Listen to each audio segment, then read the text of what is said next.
কাতারে রয়েছে চিত্রনায়িকা অপু বিশ্বাস। আরবিয়ান পার্কেই ঘোরাঘুরি করছেন তিনি। নিজের কাজ শেষ করেই ফ্রি সময়ে ঘুরতে বের হলেন অপু বিশ্বাস। সঙ্গে ছিলেন মেকআপ আর্টিস্ট মাহফুজও। চিত্রনায়িকা অপু বিশ্বাস কাতারে প্রবাসীদের আয়োজিত অনুষ্ঠানেই অংশগ্রহণ করেন। অনুষ্ঠানে পারফরমেন্স করেই এবার দেশে ফেরার পালা। তবে দেশে আসার আগেই কিন্তু ঘোরাঘুরি করতে দেখা গেল চিত্রনায়িকা অপু বিশ্বাসকে আরবিয়ান পার্কে। কেমন লাগছে দিদি? অনেক ভালো। তুমি তো এটা অনেকবার উঠেছো আগেও, বাট আমি ফার্স্ট টাইম উঠেছি। আমার খুবই ভালো লাগছে। খুবই নাইস একটা লোকেশন এবং মানে স্কাইটা প্লাস হচ্ছে ভিউটা, মানে এটা আসলে খুবই সুন্দর। Thank you. অপু বিশ্বাস কাতারে অনেকবারই গিয়েছেন, তবে এবারে যাওয়াটা একটু ব্যতিক্রমিক ছিল। কারণ ঈদ সামনে রেখেই যেতে হয়েছিল কাতারে, যে জায়গায় সবাই ঈদে দেশে আসে।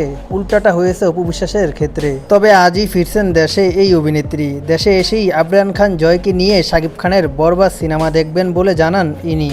এবং আবরাহান খান জয়কে নিয়েও ঘোরাঘুরি করবেন, কারণ ছেলেকে রেখেই ঈদ করতে হয়েছে তার। এই কারণেই ছেলেকে নিয়ে ঈদের আনন্দটা আবারও ভাগাভাগি করবেন অপু বিশ্বাস। তবে এবারের মতো কাতার সফর শেষ হলো চিত্রনায়িকা অপু বিশ্বাসের। তো যাই হোক, বৃহৎ চিত্রনায়িকা অপু বিশ্বাসকে নিয়ে আপনাদের কোনো মন্তব্য থাকলে অবশ্যই কমেন্ট বক্সে কমেন্ট করে জানাতে পারেন।